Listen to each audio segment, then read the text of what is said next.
할렐루야. 오늘 함께 나눌 말씀의 제목은 겸손의 왕으로 오신 예수님입니다. 여러분, 우리가 겸손 얘기하는데 무엇을 가리켜 겸손이라 할까요? 막상 겸손에 대해서 얘기를 하려면 우리에 대한 부담이 있어서 그것에 대한 정의를 하지 못합니다. 쉽게 나오지 않는 것이 겸손이라는 얘기예요. 왜냐하면 우리가 인생을 살아가면서 겪는 여러 가지의 환경들이 겸손을 쉽지 않도록 하기 때문에 그렇습니다. 그러나 사전은요, 겸손을 어떻게 정의하냐면 약함, 소심함 또는 두려움의 표시가 아니며 오히려 우리의 참된 힘이 어디에 있는지를 우리가 알고 있다는 뜻으로 사전은 정의하고 있습니다. 이렇게 얘기해도 막상 쉽지 않은 것이 겸손이라는 것이 솔직한 심정입니다. 반면에 성경은 겸손을 어떻게 정의하고 있냐면 온유함, 낮아짐, 그리고 자기 의의가 없는 것으로 정의합니다. 그런데 이것 또한 솔직히 이 마음의 낮아짐이 겸손인데 마음의 낮아짐이 쉽지 않다는 것이 솔직한 마음이에요. 왜냐하면 이것은 외적으로 드러나는 태도가 아니라 그리스도의 필수 조건이고 우리가 그리스도 앞에 섰을 때 갖추어야 하는 부분이기 때문에 그렇습니다. 즉 우리가 주님 앞에 설 때 죄와 구원의 필요성밖에 없음을 인정해야 한다는 것이에요. 무엇보다도 우리를 사랑하사 우리를 위하여 자신을 버리신 하나님 아들을 믿는 믿음 안에서 하는 것, 이것이 바로 겸손인 것입니다.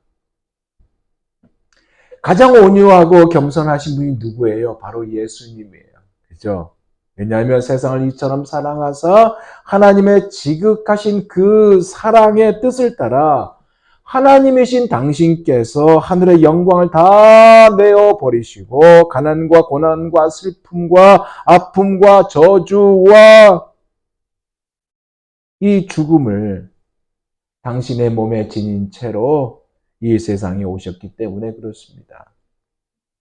즉 십자가에 달려 죽으심으로 이 세상의 모든 죄인들을 지옥의 저주에서 구원하신 은혜가 되게 하셨기 때문에 그렇고 세상에 있는 모든 죄인들을 하늘의 공의에 따라 철저하게 심판하시는 대신 긍휼과 자비와 용서와 사랑과 구원의 손길을 펴시는 온유의 겸손, 이 온유와 겸손의 극치이기 때문에 예수님은 가장 온유하고 겸손하신 분이라는 사실입니다. 아멘. 오늘 본문이요, 이 온유와 겸손의 주님께서 이제 세상의 모든 죄인을 지옥의 저주에서 구원하신 은혜가 되시기 위해서 아니 세상에 있는 모든 죄인을 하늘의 공의에 따라 철저하게 심판하시는 대신에 긍휼과 용서와 자비와 사랑과 구원의 손길을 펴시는 이것을 위하여 죽음의 자리인 예루살렘 성으로 입성하는 장면을 보여주고 있습니다. 이 예루살렘의 입성을 기리는 절기를 우리는 종려주일이다 하고 이 절기를 지키고 있으며 오늘이 바로 이 절기를 지키는 그날입니다. 예수님의 예루살렘 입성을요, 오늘 본문 1절은 이렇게 말씀하고 있습니다. 그들이 예루살렘에 가까이 와서 감람산 벳바게와 베다니에 이르렀을 때에 예수께서 제자 중 둘을 보내시며 여기 그들이란 누구를 말하냐면 예수님과 제자들을 말하고 있고 여리고에서부터 지금까지 함께한 일행들이 다 포함되어 있습니다. 이들이 이제 예루살렘 가까이 있는 감람산 벳바게와 베다니에 이르렀다고 하고 있습니다. 그죠? 이 벳바게와 베다니의 마을을 품고 있는 산이 있는데 그 산이 바로 감난산입니다.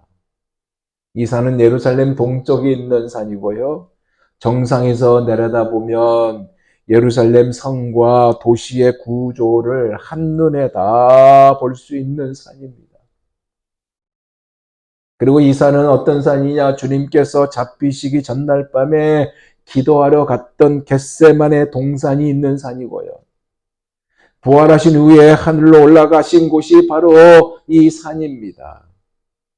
감람산, 말 그대로 올리브 나무가 빽빽하게 심겨져 있는 산이고 높이는 약 800m의 산이에요. 여기서 나오는 올리브 열매로 동네나 집에 있는 맷돌을 이용하여 갈아 나오는 그 기름을 집에서 사용하기도 하고 또한 밖에 나가 팔기도 했던 이 장소입니다.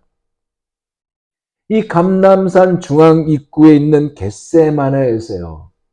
남동쪽으로 가다 보면 예수님이 찾아가신 문둥이 시몬의 집이 나옵니다. 그리고 이 어린 나귀를 데려온 이 벳방에는 어디에 있느냐? 감람산 정상 주변에 자리하고 있는 마을입니다. 우리가 방금 1절을 읽었지 않습니까? 그런데요, 이 놀라운 것은 우리가 읽었던 이 1절이 그냥 1절이 아니라는 사실입니다. 무슨 얘기일까요? 1절 한번 다시 한번 제가 읽습니다. 그들이 예루살렘에 가까이 와서 감람산 벳바게와 베다니에 이르렀을 때 무슨 얘기냐? 겉으로 볼 때 그냥 그곳에 도착한 곳으로 생각이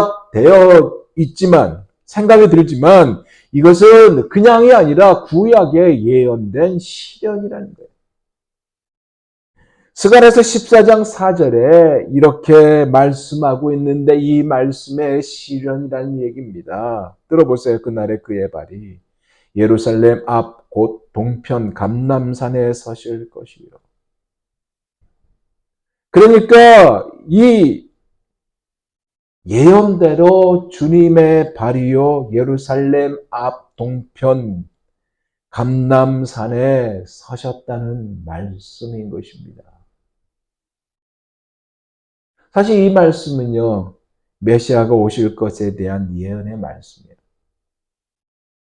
이 예언 때문에 지금도 유대인들은 감람산 맞은편 옛 예루살렘 성에 있는 황금문으로 메시아가 들어오실 것이라고 믿고 있어서 황금문 맞은편의 통로는 막아놓고 있습니다. 그리고 부활을 믿는 유대인들은요, 이미 메시아가 오셨는데도 아직 안 오셨다고 생각하고 있죠. 그래서 언젠가 이 감난산으로 오실 것으로 믿고 있습니다.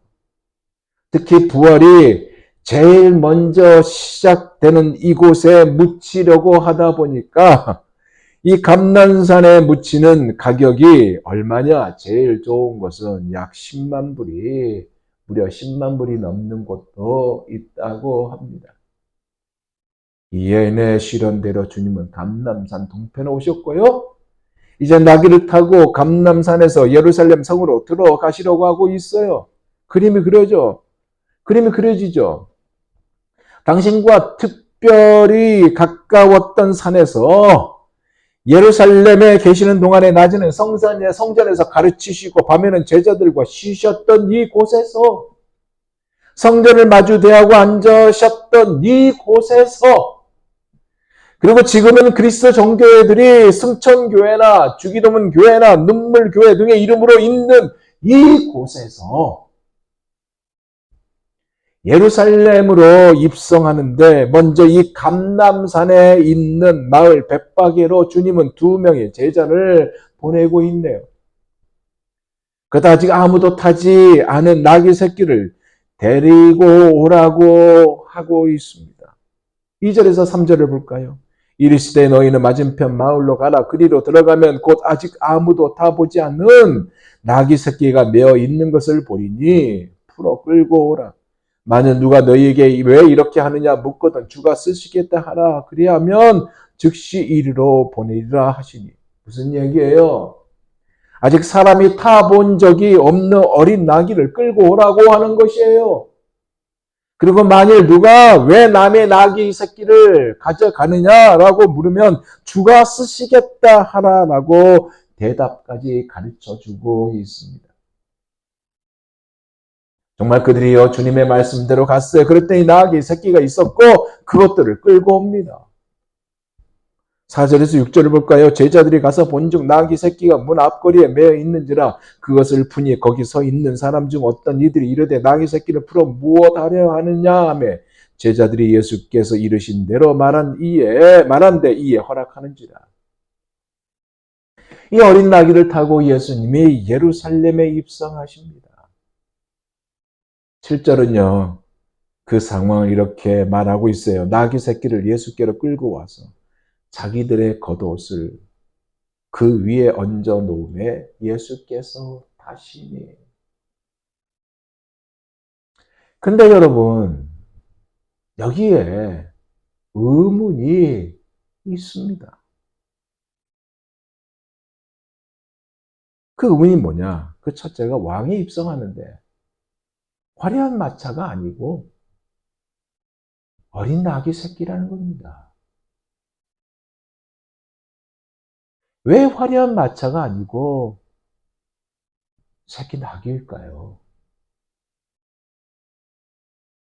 왕이 입성하는데 왕이 입성하려면 화려한 마차가 돼야 하는 거 아닙니까? 근데 화려한 마차가 아니라 어린 나귀 새끼. 왜 어린 나귀 새끼일까요? 이것 또한 스가랴서 9장 9절에 예언된 이 말씀의 성취입니다. 사실 이 말씀은요. 하나님께서 스가랴 선지자에게 바벨론 포로에게 돌아온 백성들이 건축하고 있는 이 성전이 완성되었을 때 무슨 일이 일어날지에 관한 말씀이 이 말씀이에요. 새롭게 건축된 이 성전에 여호와께서 오신다는 말씀이에요. 돌아오신 하나님을 대변해서 다스리실 왕, 그가 어린 나귀를 타고 올 것이라는 예언의 말씀이 바로 스가랴서 9장 9절이란 것입니다. 들어보세요. 어떤 말씀인지. 시온에 따라 크게 기뻐할지어다.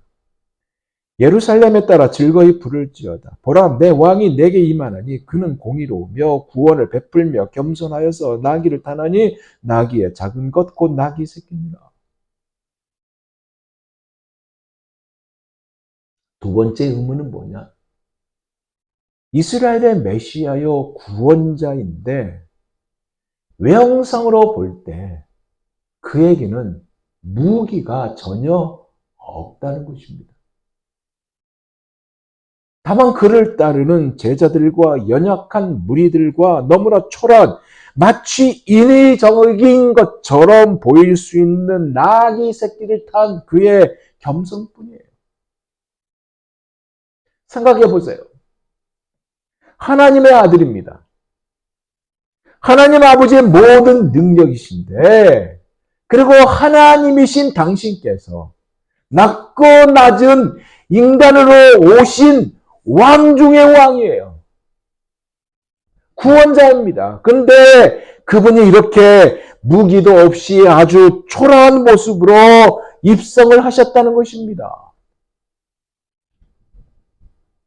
겨우 취한 모습이 있다면 그를 따르는 제자들과 연약한 무리들이 자기들의 겉옷과 종려 나무 가지를 예수님의 가신 길이에 깔았다는 거 아닙니까? 8절이 이렇게 말하고 있어요. 많은 사람들은 자기들의 겉옷을 또 다른 이들은 들에서 벤 나무 가지를 길에 펴며 뿐만 아니라 나팔도 불었을 거예요. 나팔까지 불며 찬양을 부르는데 앞서 가면 뒤에서 따르고 주거니 받거니 하며 찬송과 함께 입성을 하십니다.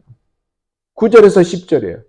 앞에서 가고 뒤에서 따르는 자들이 소리 지르되 호산나 찬송하리로다. 주의 이름으로 오시는 이여 찬송하리로다. 오는 우리 조상 다윗의 나라여 가장 높은 곳에서 호산나 하더라.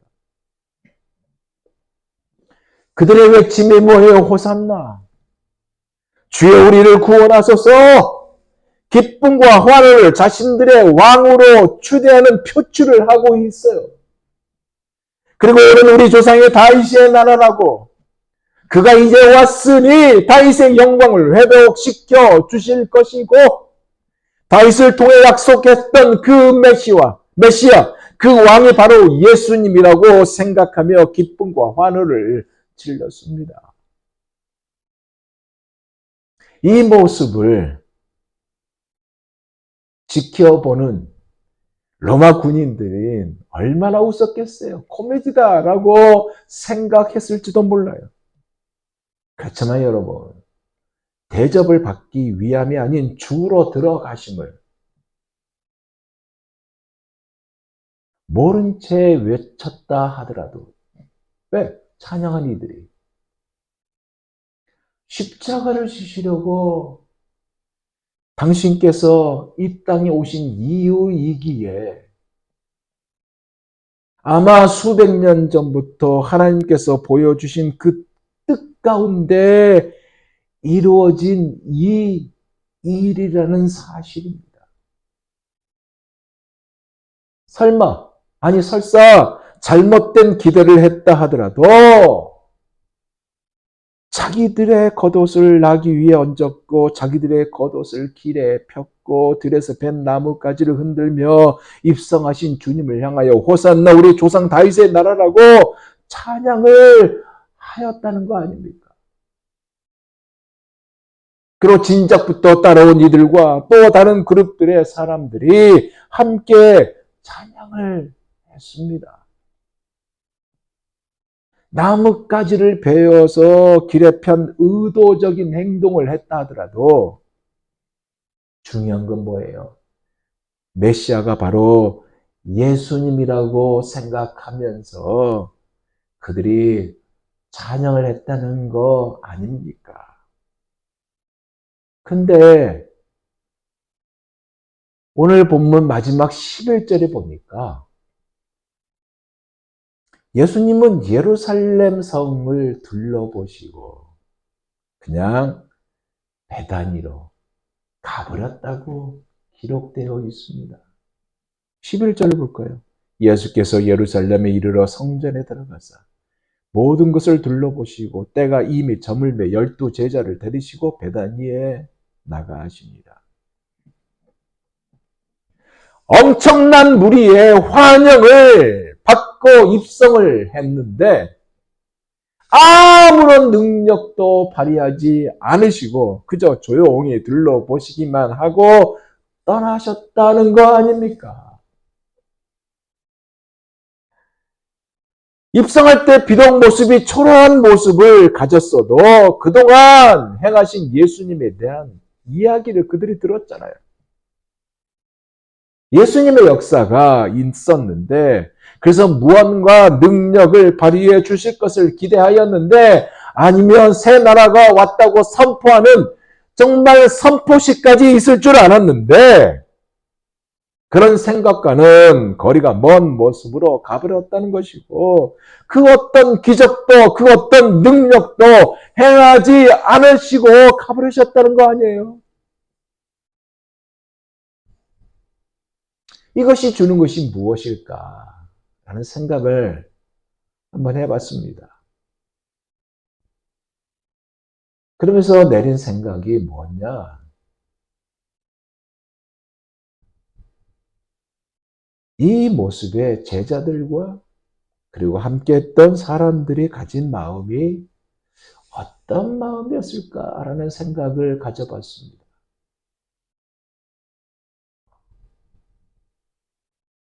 그리고 만약에 이 자리에 나도 있었더라면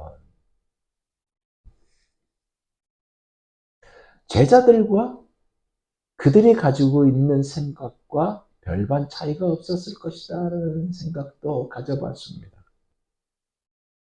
왜냐하면 기대를 했잖아요. 성경의 본문은 안 나오는데 그렇게 제가 추론해 봅니다. 기대를 했는데 그냥 가셨잖아요. 그냥 가셨기 때문에 과연 이분이 다윗의 나라를 다시금 세우실 왕이 맞는가라는 의구심이 들었을 것이다 라는 생각. 로마 정부를 엎어버리고 또 그들과 결탁해서 온갖 비리를 저지르던 제사장들과 바리새인들과 종교 지도자들을 청소하여 민족 해방의 날을 선포하실 줄로 믿었는데 이 믿었던 기대가 무너져 가고 있지 않았나라는 생각이 들었어요. 그런데 나중에 보니까 이것만이 아니라 이상하고 뜻 모를 설교만 하시다가 허무하게 로마 병정들 앞에서 끌려가 모진 고난을 겪고 심지어 너무 맞아서 피를 흘리며 퉁퉁 부어있는 모습으로 빌라도 법정에 나타나 서 있는 예수님을 봤을 때 실망과 좌절의 마음을 가지고 십자가에 못 박으소서라고 하는 이 말이 저절로 나왔지 않았을까라는 생각이 들었다는 거예요. 3년 반 동안 예수님과 함께한 제자들은 그렇다 치고 여리고에서 이곳까지 따라와 자기 겉옷을 깔았던 큰 무리들과 종려나무 가지를 깔던 예루살렘 지역의 농부들, 이 모두 다 십자가에서 죽어가는 예수님을 봤을 때 소망은 다 사라지지 않았을까 하는 생각이 들었다는 것입니다. 여러분은 어떻습니까? 왜 이런 결과가 나온 것일까요? 왜 이런 생각이 들었을까요? 나의 구원자, 나의 생명, 나의 전부, 나의 메시아, 이러한 메시아가 아니라 정치적인 메시아로 생각했기 때문에 그렇습니다. 그러다 보니까 자기들 마음대로 예수님을 자신들을 최고의 민족으로 만들어 줄 것이라고 생각을 하였던 것이고 자기들 마음대로 십자가에 못 박으라고 외친 자들이 되고 만 거예요. 중요한 것은 뭐냐? 예수님은 애초부터 그들의 그런 기대를 충족해 줄 의도가 전혀 없었다는 것입니다. 이게 오늘 본문에 담긴 내용이에요. 그럼 이제 말씀을 마무리하면서 그러면 오늘 본문이 우리에게 주는 교훈이 있는데 그 교훈이 무엇일까요? 첫째로요. 우리도 이 무리들과 별반 차이가 없다는 것입니다. 충분히 우리도 변심한 모습을 가지고 있다는 거예요. 하지만 주님께서 걸어가신 이 길을 믿는다면 살 길이 생기는 것입니다. 그래서 두 번째는 예수님의 가신 이 길은, 예수님께서 가신 이 길은 영광의 길이 아니라 십자가의 길이란 것입니다. 왜냐하면 이 십자가의 길이 우리가 살 길이기에 우리를 살리려고 당신이 오셨기 때문에 그렇습니다. 이 일을 위해서 당신 화려한 마차가 아닌 어린 나귀를 타고 입성하셨어요. 만왕의 왕이신 당신인데 겸손하게 오신 왕입니다. 왜요? 당신께서 가신 이 길이 하나님과 막힌 담을 헐 수 있는 길이기 때문에 그렇고요. 이것을 위해 당신께서 친히 제물이 되시려고 오신 길이기에 그렇습니다. 이 사실을 로마서 5장 6절에서 8절은 이렇게 전하고 있습니다. 들어보세요. 우리가 아직 연약할 때에 기약대로 그리스도께서 경건하지 않는 자를 위하여 죽으셨도다. 의인을 위하여 죽는 자가 쉽지 않고 선인을 위하여 용감히 죽는 자가 혹 있거니와 우리가 아직 죄인 되었을 때에 그리스도께서 우리를 위하여 죽으심으로 하나님께서 우리에 대한 자기의 사랑을 확증하셨느니라.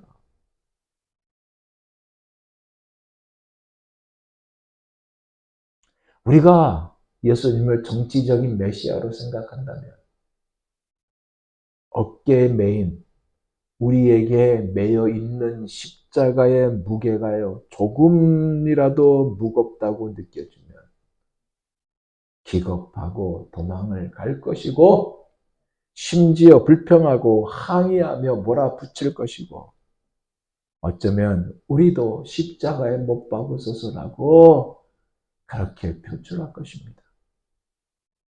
그런데 보세요. 그런 우리인데도 불구하고 영원히 죽을 수밖에 없는 우리인데도 불구하고 예수님은 하나님의 뜻을 이루기 위하여 하나님의 세상을 이처럼 살아가사 독생자를 주셨으니 이는 저를 믿는 자마다 멸망치 않고 영생을 얻게 하려 하심이라는 이 하나님의 뜻을 이루기 위해 예루살렘으로 입성하셨고 구원의 길을 가셨습니다. 그래서 이 길은요, 이스라엘만도, 로마도, 바리새인들도 아닌 전 인류를 구원하신 길입니다. 아멘.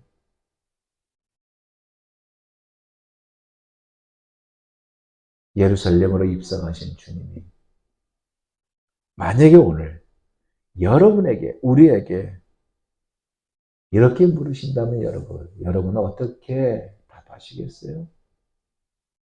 아무개야. 내가 나를 따르는 이유가 무엇이니? 너도 환호하며 따랐던 사람들과 같니? 그리고 너도 나를 십자가에 못 박으라고 외칠 것이니?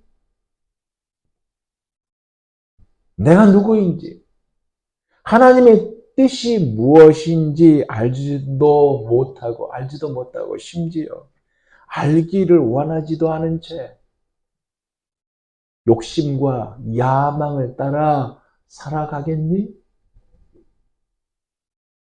이에 대한 여러분의 답은 무엇입니까요? 어떤 답을 하시겠습니까? 사랑하는 여러분, 예수님은요, 세상이 말한 4대 성인 중 한 사람도 아니에요. 사회계획가도 아니에요. 우리를 구원하시기 위해, 나를 구원하시기 위해, 하나님의 뜻을 이루시기 위해 예루살렘으로 입성하신 만왕의 왕입니다. 그분이 겸손의 왕으로 오셨습니다. 이번 한 주간도 왜 나는 예수님을 믿으며 따라가는지를 생각하고 묵상하면서 예수님이 나의 주인임을 다시 점검하면서 확인하고 나아가는 우리 모두가 다 되시기를 예수 그리스도 이름으로 부탁드리며 축원드립니다. 기도하겠습니다.